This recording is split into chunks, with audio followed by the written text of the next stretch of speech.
So hello dear student, কেমন আছো? I hope প্রত্যেকে শুধু ভালো নয়, প্রত্যেকে ভীষণ ভালো আছো। স্ক্রিনের ওপর যে প্রশ্নটা আছে প্রথমে আমরা মন দিয়ে পড়বো, বুঝবো, তারপর তার সলিউশন করব। দেখো প্রশ্নে কি বলা রয়েছে, if the continued product of 3 number in GP is 216 and the sum of the product taken in price in pair is 156, then find the number। মানে হচ্ছে তিনটে নাম্বার যেগুলো জিপিতে রয়েছে তাদের প্রোডাক্ট মানে গুণ কত, 216। আর sum of the product taken in pair মানে পেয়ারে পেয়ারে মাল্টিপল করে তারপর তাদের যোগ করলে হয় 156। তাহলে নাম্বারগুলো কত?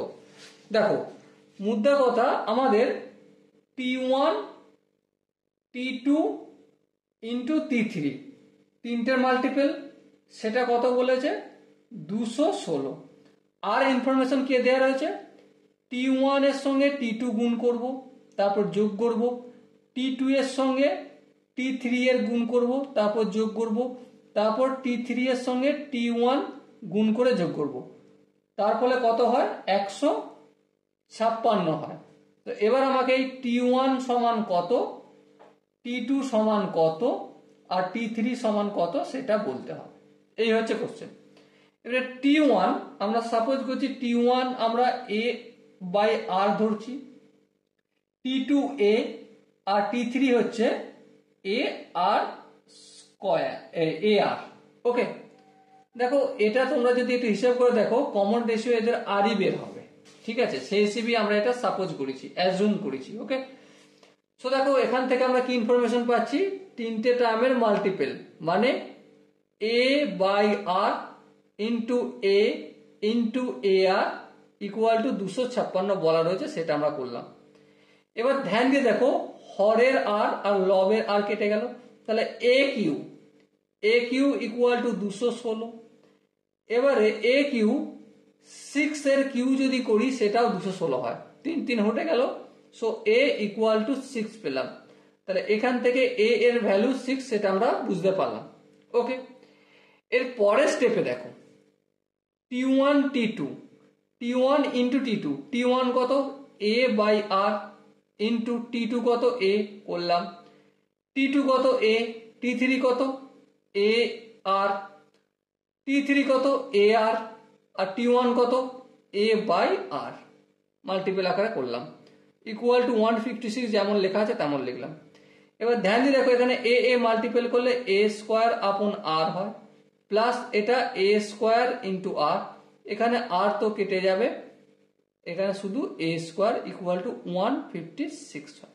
ওকে, এরপর দেখো এই তিন জায়গাতেই লবে a স্কোয়ার আছে, সো a স্কোয়ার আমি কমন নিচ্ছি, তার এখানে 1 by r plus 1 is equal to 156। Okay, আর এর ভ্যালু কত জানি 6, a স্কোয়ার মানে 36। এবারে 1 by r plus 1 equal to 156। এটা গুণের আকারে ছিল, অপোজিট দিকে আসলে ভাগ হবে, আর a স্কোয়ারের ভ্যালু হচ্ছে 6 এর স্কোয়ার মানে কত হয়, 6 স্কোয়ার 36, তাই তো? হ্যাঁ 36 করলাম। এর পরের স্টেপে একটু যদি ক্যালকুলেশন করি, দেখো এখানটায় আর হবে এলসিএম নিলে, তাহলে 1 প্লাস আর স্কোয়ার প্লাস এই আরটা মাল্টিপল হবে, হ্যাঁ করলাম, ইকুয়াল টু এখানটা একটু কাটাকাটি করে নেই, দেখো এখানটা 3 দিয়ে কাটবে, হ্যাঁ 3 12 36, 3 5 15, 3 দুগুণে 6, আরেকটু কাটবে তাই তো? হ্যাঁ দেখো 6 দুগুণে 12 আর 26 দুগুণে 52, আরেকটু কি কাটবে? হ্যাঁ কাটবে, 2 দিয়ে কাটবে, 3 হবে আর এখানে 13 হবে। সো কি পেলাম, 13 আপন 3। এবারে কোনাকুনি গুণ করো, 3 এর সঙ্গে 1 গুণ করলে 3 প্লাস 3 আর স্কোয়ার প্লাস 3 আর, আর এদিকে দেখো 3 এর সঙ্গে 13 গুণ করলে 13 আর হয়। আর একটু যদি কাজ করি 3 আর স্কোয়ারটা একটু প্রথমে লিখে নেবো, প্লাস 3টা লিখবো, তারপর প্লাস 3 আর, আর এই 13 আরটা অপর দিকে গেলে মাইনাস 13 আর ইকুয়াল টু 0। এরপর আই হোপ তোমরা বুঝতে পারছো 3 আর স্কোয়ার, এখানে এই দুটো যদি কাজ কারবার করি কি হবে, মাইনাস 10 আর আর এটা হচ্ছে +3 ইকুয়াল টু 0। মিডল টার্ম ফ্যাক্টরের যদি আমরা কাজকর্ম করি তাহলে কি পাবো, 3r² minus 9r minus r plus 3 is equal two 0। দুটো থেকে 3 কমন নেবো আর r কমন নেবো, তাহলে এখানে পড়ে থাকবে r মাইনাস 3, আর এখান থেকে -1 কমন নিলে তো ডেফিনেটলি r মাইনাস 3 হবে equal to 0। So r minus 3 into 3r minus 1 is equal two 0। So r equal to 3 পাচ্ছি, আর এখানে r ইকুয়াল টু 1/3 পাচ্ছি। এটা রিজেক্ট করব, এটা আমরা নেব না। কেন নেব না?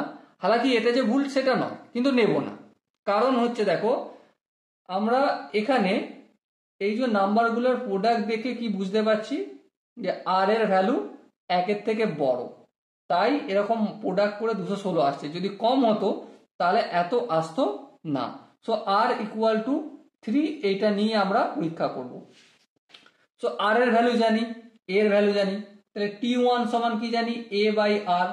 a সমান কত 6 আর r হচ্ছে 3, তাহলে 6/3 দ্যাটস মিন 2। t2 সমান কত জানি, a ভ্যালু কত 6, চলো t2 হচ্ছে 6 পেয়ে গেলাম।